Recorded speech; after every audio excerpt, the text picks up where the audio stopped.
To be continued. 3 little words that hold the secret to the next great story. 3 words that will thrill you, confound you, give life to new possibilities. Every variation of To Be Continued is a promise of adventure, a promise of excitement, a promise of unseen wonders and unexplored worlds. A promise that every issue you read makes you a part of a never-ending journey, and behind every page there will be an unopened door waiting for you. This story to be continued at your local comic book shop today. Visit comicshoplocator.com today.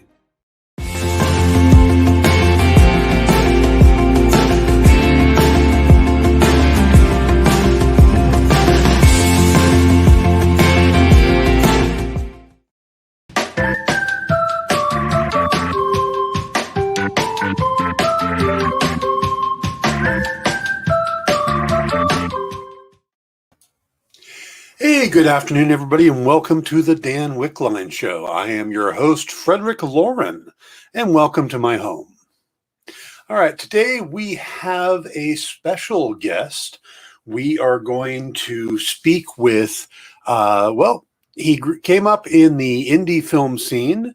He is the son of a pulp writer and a activist, according to his website. But he is a comic extraordinaire writer now, and has been tackling books like Twilight Zone, Betty Page, the legendary Vampirella book. That's where Vampirella became a steampunk character, and of course Doc Savage, the Twilight Zone Shadow crossover. So he's big into pulps. He's big into these great characters. He's also the main writer over there on Elvira, Mistress of the Dark for Dynamite.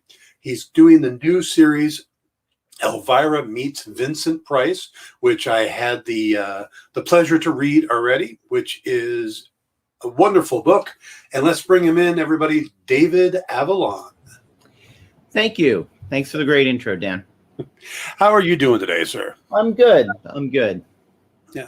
Now we are recording. Normally I do my show live, but we're recording this episode because when I air, you're going to be over at Golden Apple Comics signing copies of Elvira Meets Vincent Price #1. Indeed, I will. Yes. Ryan over there asked me to do a signing, and I was happy to comply and arrange my schedule, including this. And thank you for accommodating me. Oh, no. A pleasure to have you on, sir. Thank you. What I wanted to start with was where'd the idea come from to bring Vincent Price into the series? I mean, when I read that it was coming, it's like, that makes perfect sense. But sure.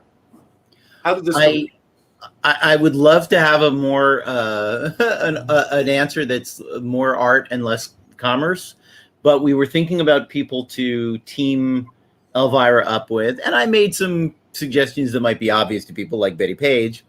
Whether we were going to do that with time travel or whatever, I hadn't even remotely thought about yet. But the sheer fact of it is that Elvira's management also manages the estate of Vincent Price, if I'm getting this correctly. And they suggested Vincent Price. And I went, I love that idea. That's a fantastic idea. I was not unaware of their friendship. Mm-hmm. When I had been doing my research for Elvira, Mistress of the Dark, for the first comic I did going on 3 years ago now, I had discovered, YouTube videos of her on various talk shows with Vincent, and their respect and admiration and honestly love for each other was so apparent and charming. It was just a really one of those why didn't I think of that moments.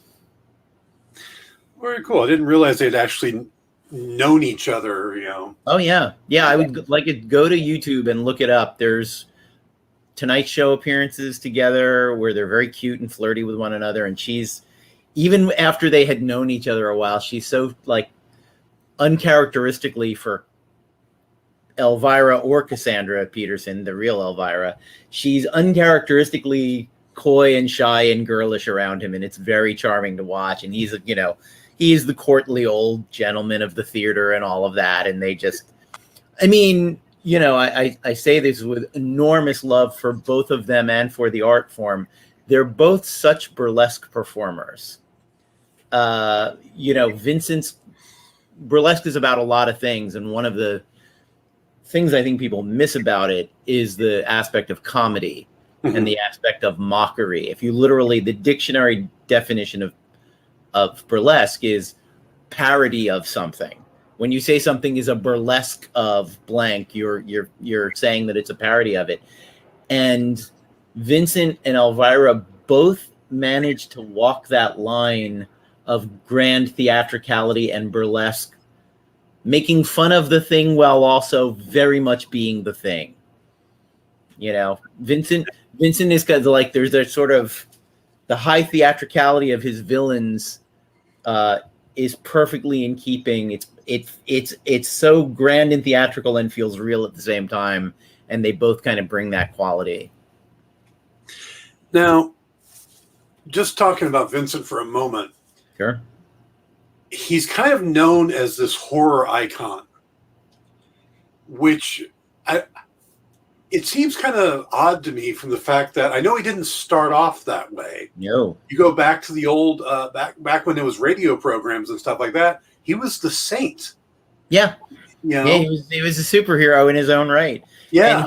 And he's the lovable cad in one of the great film noirs, Laura. Mm-hmm. I actually caught a movie just the other day that I had never seen before that may be where his horror persona started to come into focus. It's a soap opera called Dragonwyck. And when you read the background of it, it's about a wealthy landowning atheist in the late 18th, early 19th century. I can't remember the exact period. And it's one of those classic Gothic De Winter kind of characters, the rich, brooding, handsome weirdo. And, the guy in the castle lording it over his young wife who loves him and is devoted to him. And by the end of the thing is terrified of him because he's out of his mind. And it was very early. It's late 40s, I think. Yeah. And it tells you so much of how different what Vincent brought to that part. It was originally cast with Gregory Peck. Oh my gosh. Because if you remember how Gregory Peck starts out, he's also in that so handsome it's a little weird category that I would say Anthony Perkins is. Like when you think of him in Spellbound, Mm-hmm. It's about him being this handsome, beautiful leading man who might also be a psycho killer, and you believe both. And, Peck's career goes off entirely in the leading man thing. Oh, yeah. And Vincent's career goes off very much in the brooding weirdo in the castle angle. And watching Dragonwyck, I was like, is this the origin of the Vincent? You don't know me, I could control all of you, like that Vincent Price. Mm-hmm. I don't think that we had seen that Vincent Price before Dragonwyck. And it's, I want to say it's written and directed by like Joe Mankiewicz. Like it's a very high tone production. The book was a bestseller, but it's the first Vincent in that kind of role. It's interesting. Yeah. I'm going to have to check that one out. I haven't heard of that. Turner Classic Movies. It sort of randomly served it up to me while I was flipping channels the other day. And I went, wow, I'm going to watch this. Yeah, absolutely. I mean, hell, you can call it research at the moment. Oh, absolutely. Yeah. And the lead in it, the female lead is Jean Tierney, who's, the owner of the world's greatest overbite. And I think it was within a year of Laura. And it was one of those things watching. I was like, were they just laughing their asses off about having just done Laura, or were they laughing their asses off about it during Laura having just done this overheated Gothic romance thing? But I want to say that if there's any weakness in almost all of Vincent's films, and Dragonwyck absolutely has this weakness, they so rarely could find a leading man hero worthy of him. Yeah. I have a great memory for movies. I remember almost all of the Vincent Price movies I've ever seen. Ask me who the leading man is in Mask of the Red Death, and oh boy, I got nothing for you. I don't, I can't remember. The lead in this Dragonwyck thing was just a complete non-entity, like not even Van Johnson good. Like, but below Van Johnson level leading man, and that is saying something. So it's a funny thing. Even my favorite ones, I think Theater of Blood, it might be Ian Hendry, British TV star, who's good, but you never can root for the good guy against Vincent. You're never like, oh, I hope this guy brings Vincent down. It's like, Vincent should crush this insect. Well, I mean, we've got a lot of characters over the. I mean, not a lot, but certain actors can bring about that. Just the description of what you're talking about sounds a bit like what Tom Hiddleston's doing right now with Loki.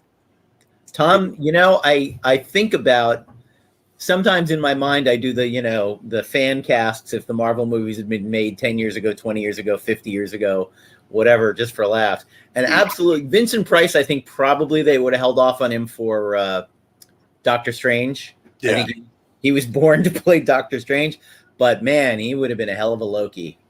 He really, yeah. I mean, and they even do that with, when they had Richard Grant playing old Loki. I'm like, yeah, 20 years ago, if they had made Marvel movies in the 80s, which is 40 years ago, shows how old I am. I forget how long ago things were. But, if they had been doing, MCU movies when I was in college, absolutely Richard Grant would have played Loki and he would have knocked it out of the park just as he did in the show. Oh, yeah, absolutely. Yeah, they probably would have put Sean Bean as Thor. Yeah, right? Would have been nice. But yeah, and it's like, look at The Winter Soldier. If they had made Captain America in 1974, it would have, like, because Steve McQueen didn't have that. There was something a little more cool and mean about Steve McQueen. He's not that open-hearted sweetheart. It absolutely would have been Redford playing Cap, and I think that was a nice thing to sort of nod at in its way. Yeah, no, I absolutely agree. So the plot of this book, bringing it around to Vincent. Sure. I will be completely honest with you. I read the script and then I immediately went out online to see if the missing movie was real. Mm-hmm. Because it's possible. I mean, it is plausible. It actually is based on a real thing about a real missing movie, but that real missing movie never was made. So by the great magic of how the world works, when I had accepted this assignment and I was casting around for what am I going to do with these two characters, Val D'Orazio, who you may or may not comics person, posted something on Twitter about this Vincent Price movie from 1971 that got written up in film guidebooks. It got reviewed and it never actually had been made. Some lazy film reviewer putting together a book of like the films of 1971, instead of actually seeing all the films or tracking them all down or whatever, looked at the announcements in Variety and reviewed this movie that had been announced, but it never got made. Rise of the Ram, I don't use the exact title, Rise of the Ram, the movie in question was actually called The Ares Computer. Ares is the Ram. Yeah. And it was going to be this package of 12 movies. They might have been destined for TV movies, but they were going to be 12 horror movies all around the signs of the Zodiac. So the Ares one was called, The Ares Computer. And I read the article, the essay she had written about it and linked to it, and I went, well, there's my, on a silver freaking platter, there's my plot. What happened to the Ares Computer, and why was it made, and why was it not made? And if it was really made, why are people pretending it wasn't made, and all of that? Go to IMDb, put the Ares Computer in, it is there. And I think the first trivia item is this film does not exist. But I will, the magic, not just of the universe, as I said, but the fun thing about the writing process is that, so Ares Computer, Rise of the Ram, I start developing it.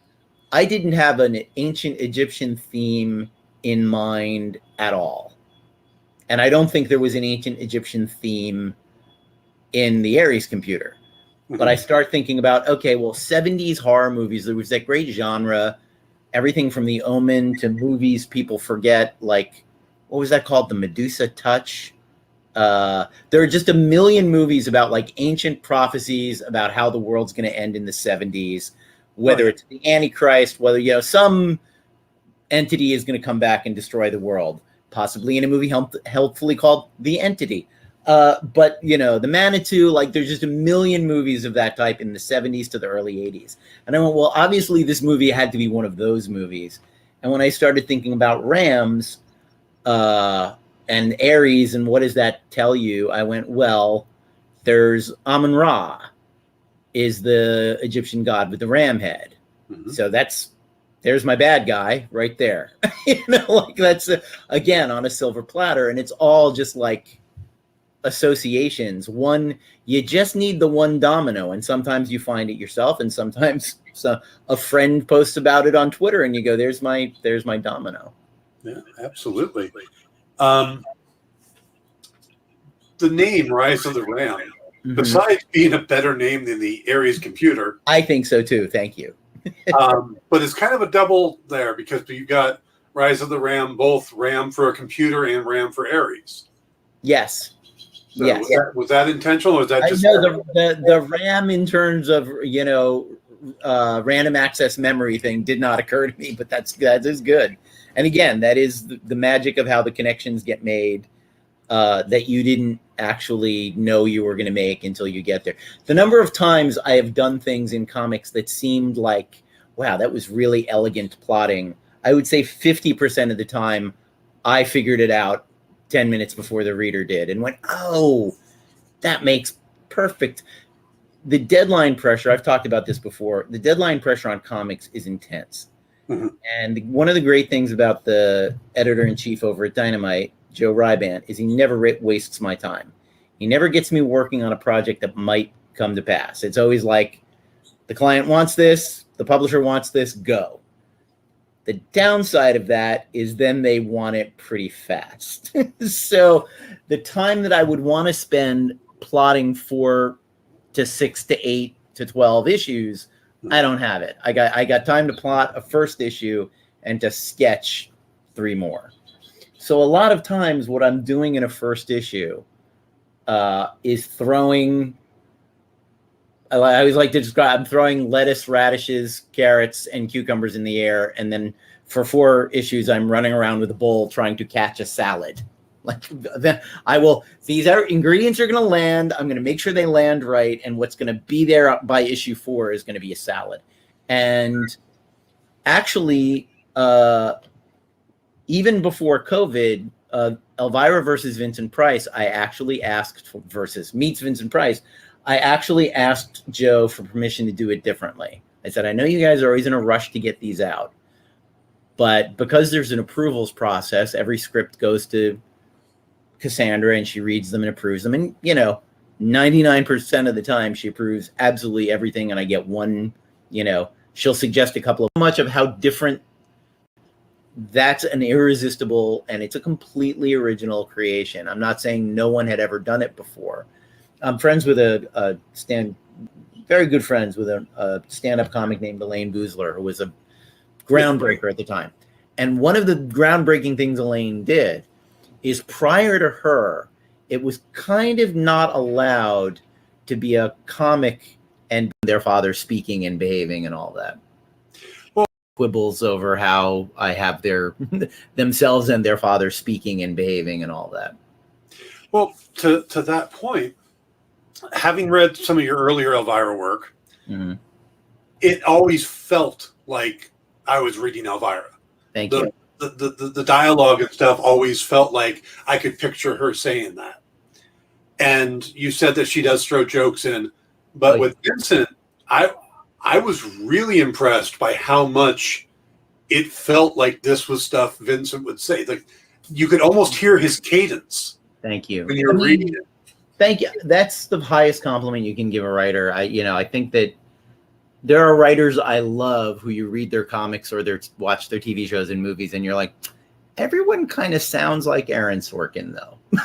Like it would be great if someone walked in the room who didn't talk like Aaron Sorkin. And I'm guilty of that. I've talked about this before. I I believe in the 1930s screwball comedy thing, even when I'm not writing a comedy, that every character should be three-dimensional and everybody gets to have a good line.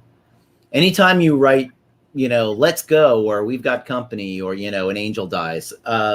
So, the whole point is, how can even thug number 2 not be a friggin' cliche every time he opens his mouth?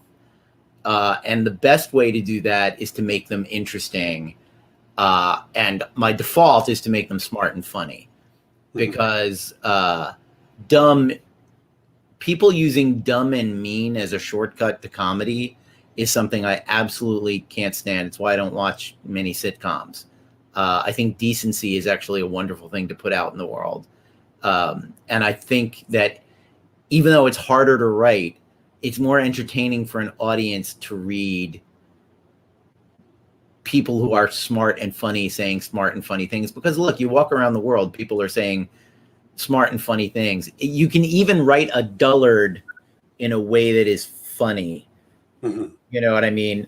So I always tried. And Vincent and, even though Vincent wasn't particularly writing his own dialogue, it's such a strong persona. And you see him on talk shows and all of that, the courtliness and the pet names and the, it's so easy to do that. And like I said, it's a genuine pleasure, excuse me. And that's my favorite thing. And I've seen it in some of the early reviews so far, when people say that they can hear the voice, because ultimately approaching these things as a fan, which I am a fan of Elvira, I'm a fan of Vincent Price, I'm a fan of the Twilight Zone, I'm a fan of The Shadow.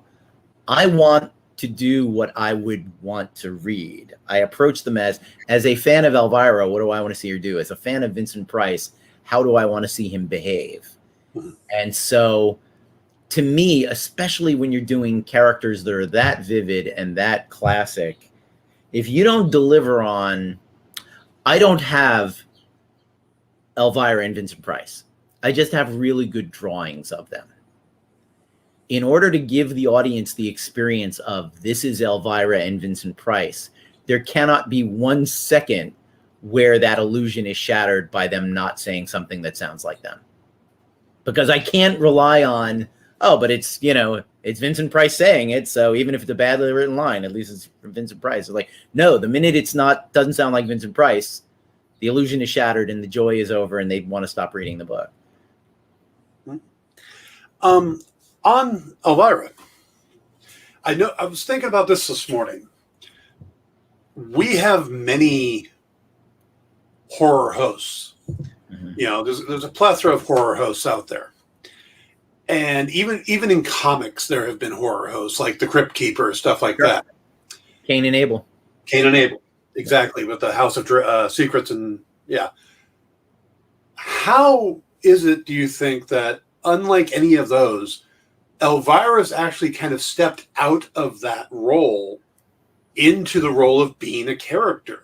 She was in DC Comics first, then she came over. She was with Claypool for many, many years. And it's worth noting at DC Comics, part of the reason, what you're talking about, at DC Comics, she really was just a replacement for Cain and Abel, and I've read some of those comics. They didn't do anything with her. They're anthology stories, and she's just the wraparound host, pretty much. I will say I've never read the Claypool. But the short answer to that is she's more unique than any of them. And it's funny that it comes down to burlesque in a way, in that there are 2 kinds of horror hosts. Literally, there are only the 2 kinds.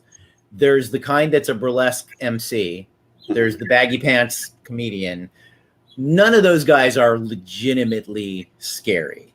All of the male versions are lampoons. They're all... Svengoolie is very entertaining, but no one goes, I'm scared of that guy. Like, it's Grandpa Munster. It's not... It's horror as broad, ridiculous comedy. Mm-hmm. And on the other hand, and I've talked about this before, all of the women are always presented the same way. And I say this even about my beloved Morticia Addams. The goth pinup is always languid and sensual and European and a little distant and a little hard to read. They always lean into the mysterious, I'm a mysterious femme fatale. And Elvira coming out of sketch comedy. She was literally in The Groundlings when she got this job. And Elvira was similar to characters she was doing at Groundlings. Mm-hmm. You know, the kind of, you know, oversexed, vapid, well, not vapid's the wrong word, but like easygoing and silly and goofy Valley Girl type. And that is, no one was doing that. There is nothing about the persona of Vampira or Vampirella, for that matter. None of them are played like that. And it's the fact that she's like, I look like a vamp and I sound like Mel Brooks. That's an irresistible, and it's a completely original creation. I'm not saying no one had ever done it before. I'm friends with very good friends with a stand-up comic named Elaine Boozler, who was a groundbreaker at the time. And one of the groundbreaking things Elaine did is, prior to her, it was kind of not allowed to be a comic and be attractive if you were a woman. Joan Rivers, if you go back and look at her, is a gorgeous young woman. All of her jokes about what a dog she is, and it's all this incredible self-mockery. And Elaine was sexy and talked about being sexy and talked about having sex, and no one had really done it before. And I've never made this connection before, but Elvira is kind of the same thing, where it's the opposite thing. She lets the sexy girl be as funny as the baggy pants comedian horror host. So she synthesizes the two things and creates something that's completely original. And that's such a compelling character that you can do more with it than just introduce horror movies at midnight, on a local cable channel. Now, starting on this issue, Elvira is pitching ideas to streaming services. Yeah. Which I think every writer gets that vibe. We get that. But you talk about your other works. Is basically your run on Elvira just one long continuity done in miniseries? I mean, no, I'm a big believer in continuity, as strange as that may seem. And from Elvira, Mistress of the Dark #1 to Elvira Meets Vincent Price, there is an absolutely unbroken, clear continuity. The man that she's pitching with is Eddie Mezzogiorno, who she met in the Shape of Elvira miniseries, which takes place after Elvira Mistress of the Dark 1-12. So it's Elvira Mistress of the Dark 1-12, then the 4-issue Shape of Elvira miniseries, then the Elvira the Omega Ma'am quarantine special, then Elvira Meets Vincent Price, then the Omega Ma'am sequel that we're doing in Kickstarter right now called The Wrath of Khan.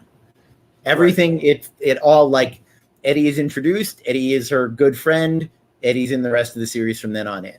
They're as much as Dynamite, because everybody loves #1s these days, I would vastly prefer if the issue that was coming out today was Elvira Mistress of the Dark. What are we doing? 1670. It would be great if it was Elvira Mistress of the Dark #18 now with Vincent Price. I would love that. But that's not a #1, and now it's got to be a #1. So it's the same thing with Betty Page. I wrote a continuity for Betty Page that should have been issues 1-26. Instead, it's issues 1-8, then 1-5, then Betty Page Unbound 1-10. And 2 Halloween specials and the Playboy special fall in there, but I know exactly where they took place. And, one of the great things about working with Cassandra is she does have a sense of humor about things. When I started writing this, it was pretty fresh that Netflix and Amazon and Hulu and Shudder had turned her down on rebooting Elvira's Movie Macabre or something. Like, it was in the trades. I can't remember. I think it was specifically Netflix and Shudder had it made the news that she had come to them with the idea of rebooting her series, and they had said no. And when I wrote that, I was like, this could be a little uncomfortable as, you know, and you don't have to be paying a ton of attention to know that Eddie Mezzogiorno is based on, I wouldn't say based on me now, but he's based on me about 15 years ago as a character and where he's at in his life. Mm-hmm. I did not pitch those shows with her, but in the world that we've created that blurs the line between Elvira's life and Cassandra's life, she pitched a couple of shows and got turned down. And I was like, well, that's the kicking off point. She's trying to get a new show, and we'll take it from there. And, and the bit in the first issue about other people running off with the idea, there are a million things that inspired that plot line, let me just say. And for those who are for the folks playing at home, my dad wrote Pulp Fiction. He wrote, every book on the shelf behind me is one of his. And it takes up a very large bookshelf. He wrote about 200 published novels. There are 36 Ed Noon novels.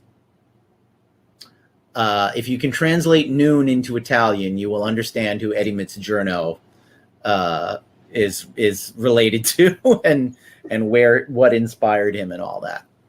There are a lot of Easter eggs in my work. It's something that it could be easily argued that I overdo.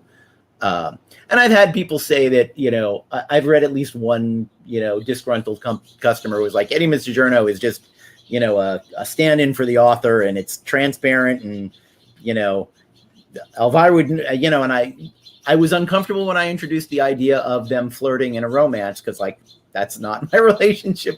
Cassandra's a good friend of mine. That's not in any way, I'm married. It's not part of our relationship at all. But the mechanics of the story in the shape of Elvira required two things. I needed a character who was a ghostwriter for a director, partially based on my own life experiences. And it would be natural for that to be the romantic leading character in that story. And I've had them flirt off and on and whatever. And, depending on the artist, some people draw him looking a lot like me. Some people draw, like in Juan Samu, I think doesn't particularly bother to draw him looking even remotely like me. And I'm totally fine with that. It's not a thing I insist on. Dave Acosta knows me best. So when Wrath of Khan comes out, it's a pretty unmistakable likeness of me as Eddie. I was wondering about the artist switch, because I knew Dave had been doing a lot of the books, and then I wasn't familiar with Juan's work, though I'm really impressed by it. Yeah, it's great. Yeah, I mean, because I was trying to describe it. We do a show here in stores this week, and I was hyping up the book last night because we talk about the books coming on, out on Wednesday. Right. And he's not doing likenesses per se, but there is no doubt you're looking at Elvira, you're looking at Vincent Price. Oh yeah. I mean, he's gotten his feel for the characters and nails it. Yeah. Because you see comics like that, either they go too much where it's like they're working from photographs, or they're just characters. They don't necessarily look like the action. And Juan's done a really good job, and Dave did the same type of stuff. You could see it consistently. Yeah.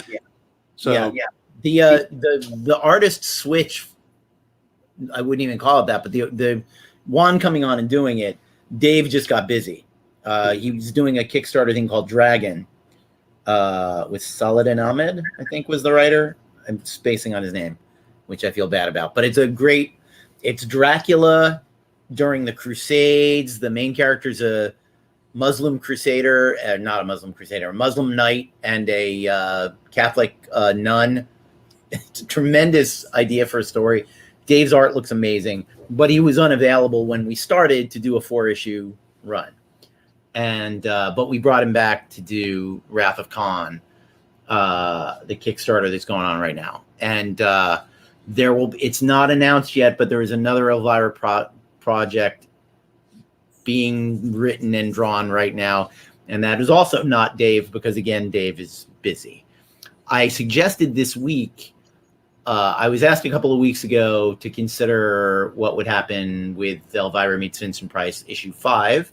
You heard it here first, kids. And that's always, that's happened to me with all of the Dynamite series I've done that were very successful. Sometime, long before I would have to write it, I usually hear, hey, we know this was a 4-issue miniseries, but can it be a 5-issue miniseries? And usually, as loosely as I have plotted things, no, I can't pad. I'm not going to dog battle for an issue to get to 5.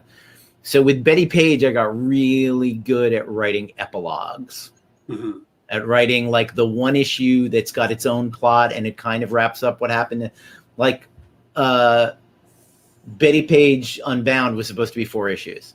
And it was unlike the original Betty Page run and unlike the original Elvira run, it had such a targeted, enclosed plot that I couldn't just here's more of that. There's no way to do it. But it was a traumatic experience for Betty Page that involved popping in and out of dimensional gateways. And they're like, can you do a 5th issue? And I was like, oof, she literally defeated Cthulhu and saved the universe in issue 4. What do I, what am I going to do with that? And I thought about it, and, because I love to write period stuff, I'm like, okay, it's 1952, and you just defeated Cthulhu and popped in and out of a lot of holes in the space-time continuum. What are you going to do? You're going to get in your car, drive down the newly constructed New Jersey Turnpike, and talk to Albert Einstein about it. Because that's, because who are you going to talk to about rips in the time-space continuum in 1952? You're not going to go to Germany and hunt down Werner Heisenberg. So that leaves your only choice is, so that kind of thing. So it's the same. I'm coming up with an issue 5 for Elvira Meets Vincent Price.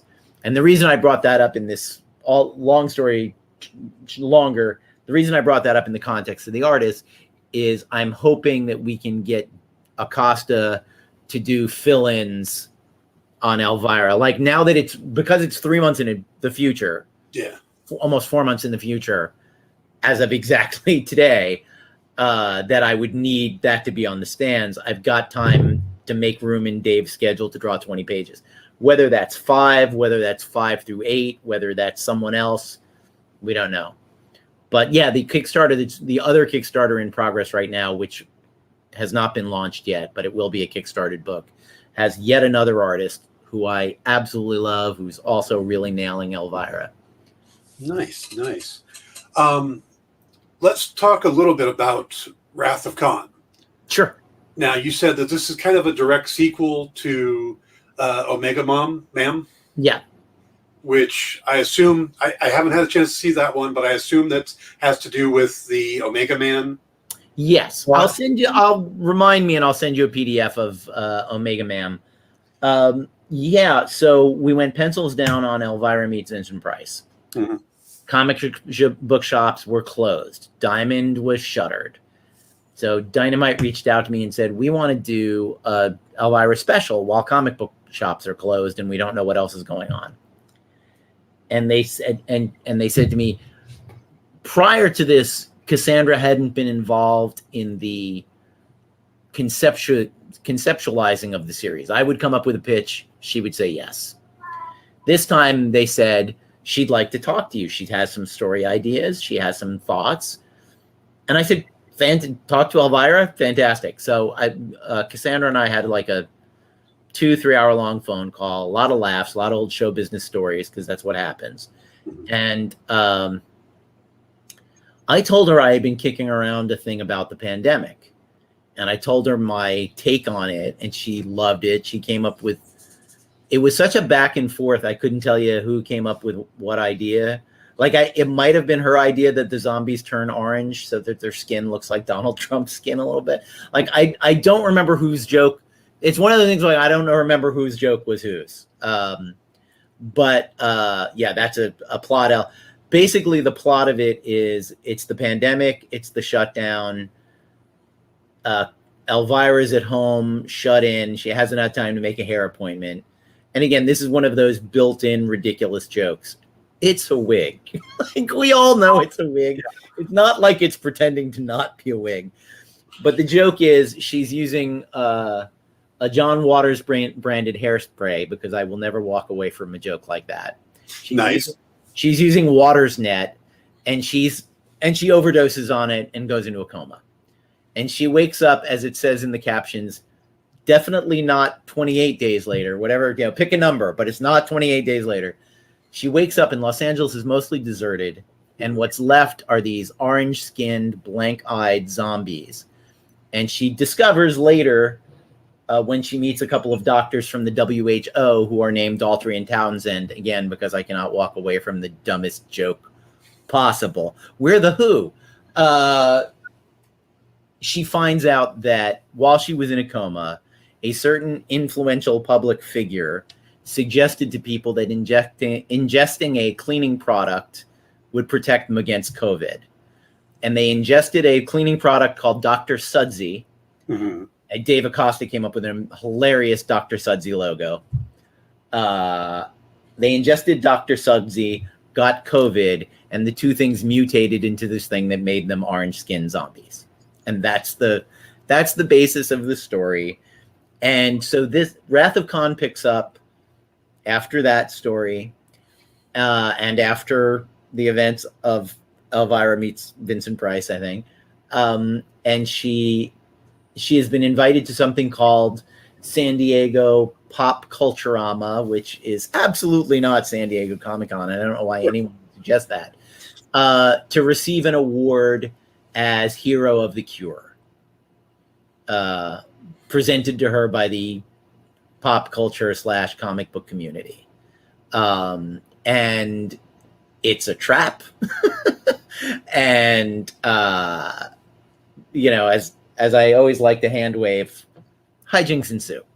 Very San Diego-like hijinks include names are dropped left and right, and locations and all of that. But it's a loving tribute to San Diego and to conventions and to the fans. And it's also an acknowledgement that you can be fans of great things and you can be fans of bad things, and fans of bad things sometimes can be convinced to do violence and to be a problem for society when the leaders of people make them do bad things. So that's the plot of the Wrath of Khan. It opens with It opens with a movie within a movie. They're watching the gritty movie version of the Omega Man, directed by visionary director Hanover Utz, which, if you're an East Coast pretzel fan, is a very obvious joke. And if you're not an East Coast pretzel fan, you will have to Google and figure out who Hanover Utz is supposed to be.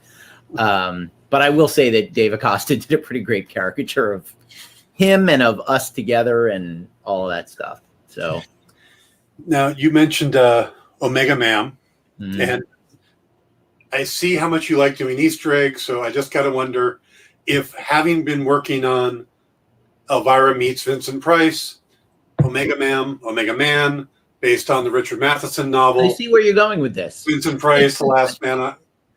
Well, here's the funny thing. I actually think that to a certain degree, the influence worked the other way, in that before I did the Omega Man, before I came up with the concept, I had watched The Last Man on Earth as prep for writing Elvira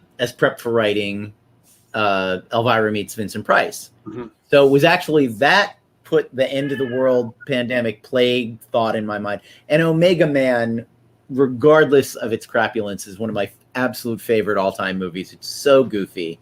It's so wonderful. It's still my favorite zombie movie because my small zombie rant, the thing I don't like about zombie movies is they pretend to be science fiction when they are absolutely 100% fantasy. Mm-hmm. No virus can do to people. I don't care what outer space virus.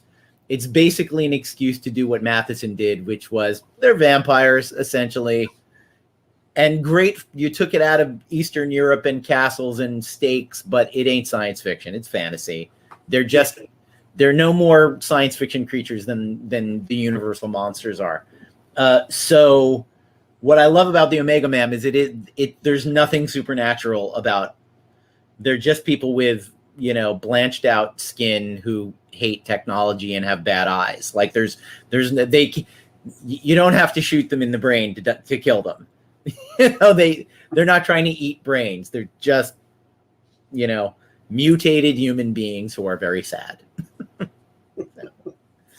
All right. So the Kickstarter for Wrath of Khan is going on right now. Yes.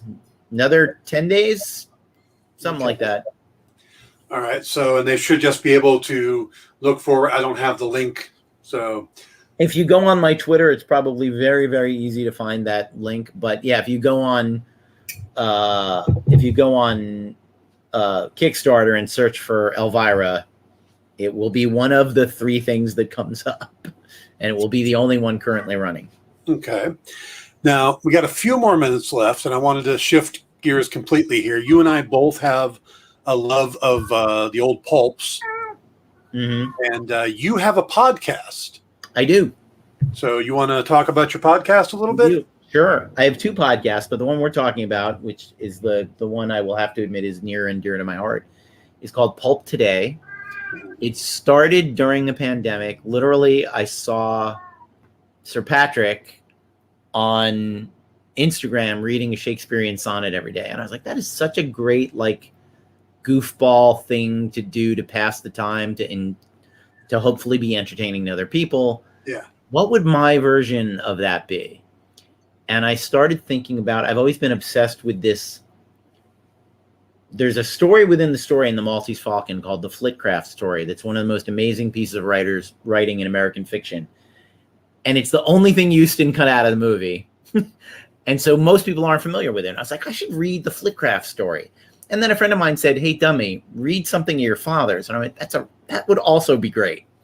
So I started with an episode about my dad. I read the first chapter of the first 2 pages of his first book, The Tall Dolores, an Ed Noon, not Eddie Messenger, no, mystery. And then I went, okay, well, and then I'll do the Flitcraft story. And I just liked doing them, and I kept doing them. And every once in a while I have a guest on. One of my first guests was my colleague and friend, David Walker, another comic book writer, very amazingly talented guy. And he wanted to talk about Donald Goines, who I'd actually never read. I was like, great, come on and read some Donald Goines. My actor pal, James Urbaniak, came on and read John Fonte. The one that's the most off-model is, there's a great actress friend of mine named Megana Tova. She was the cute Russian neighbor of Spider-Man in the Raimi movies. Yes. If you remember her. Oh, yeah. Lovely, funny, smart girl. I asked her to come on the show, and she said, I'm the world's biggest Ray Bradbury fan. She had done Bradbury theater stuff in LA. She knew him personally. They were pretty good friends. And I was like, you're an actress. I have some background as an actor. I was like, let's read the scene where Montag meets Clarissa in Fahrenheit 451 and actually just read the parts. And I sort of marked it up as to, you read this narration, I read that narration, but obviously I read all of Guy Montague. So that one was enormous fun. I recently had an actress on named Susie Kane, who was on Lodge 49, great actress and British. And she's the only one I didn't let her pick because I wanted to do, it was episode 42. And I wanted to do Hitchhiker's Guide to the Galaxy. And I was like, I need a British, Susie Kane. Let me get Susie Kane on to be the voice of the book. And she just did an amazing job with it. And it's a good argument for a female voice of the Hitchhiker's Guide. But anyway, 80% of the episodes are me reading from a crumbling old paperback while I day drink. And it's, among other things, it honestly was an excuse to put on clothes and comb my hair and shave. Like during the end of the world, it was a good thing to do. But the main goal, to the degree that it has any goal, after I'd done about 10 episodes, a stranger reached out to me on Twitter and said, hey, asshole, I have a pile of books by the side of my bed now to read. Like, you've got me out here buying old books. And I was like, that's literally all I want from this experience. And, if you're a fan of my writing, you will learn everything you need to know about what influenced me and what I'm about and, what I'm drawing for in my work by watching these shows. And they're on YouTube as videos because I'm inept with the whole world of podcasting. And Pendant Audio, podcasting group, they have about 20, 30 audio dramas, they're not all dramas, but they have, fictional audio. I went to them for advice to get onto Spotify, iTunes, and all that. And they said, we'll just do it for you. They're like, if we can claim you as one of ours and brand you as Pendant Audio, we'll just do all that. We'll take care of all of it. And I was like, really no reason I would ever say no to that. So, yeah, that's Tilly and Susan Bridges, a married couple who do podcast stuff.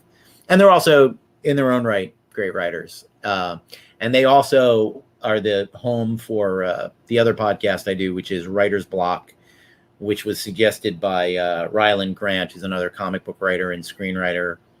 And during the pandemic, he wanted to recreate the feel of creators sitting around at a bar after hours at a con, which we were all missing. So if you want to hear pros talking about their business and about the industry and about writing and gossiping and arguing about who's the best captain in the Enterprise, whatever, that's the Writer's Block podcast. Okay, and what are the normal times of these podcasts? The normal time when you do them. Oh, the Writer's Block is supposed to be an hour, and everybody ends up talking until we close the bar. So it usually runs about 90 minutes. Like, literally, unless someone has something else scheduled, they tend to run 90 minutes. The Pulp Today ones, there's one that might be 3 minutes long because I'm literally, there's like 6 sentences in a Raymond Chandler book that I want to talk about because they're like 6 of my favorite sentences anyone's ever written.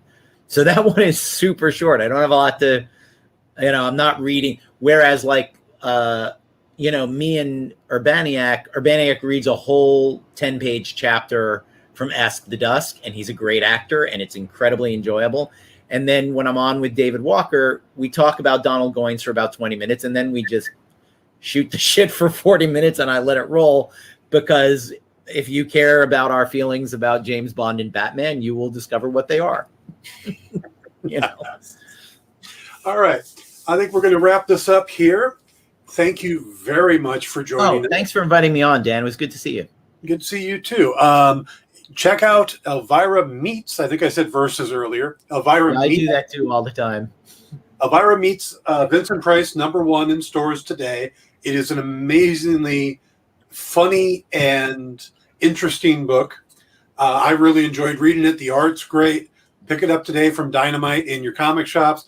Check out the Elvira Wrath of Khan Kickstarter, which you can find just by going out to Kickstarter, search on Elvira, and you'll be able to find it. And check out David's podcast. He's got 2 of them. Thank you, Dan. Oh, thank you. Have a great signing. He's going to be over at Golden Apple Comics today. I think it'll just be ending as this airs, but if you're close by, run over, maybe catch him at the door. I will probably, God knows, I will have a hard time getting out of there because I like it there. I love the people. And, if anybody shows up, I'll talk to them until they no longer want to talk to me. All right. Thank you very much, David. Thank you, everybody. We'll be back tomorrow with another episode, and have a great night.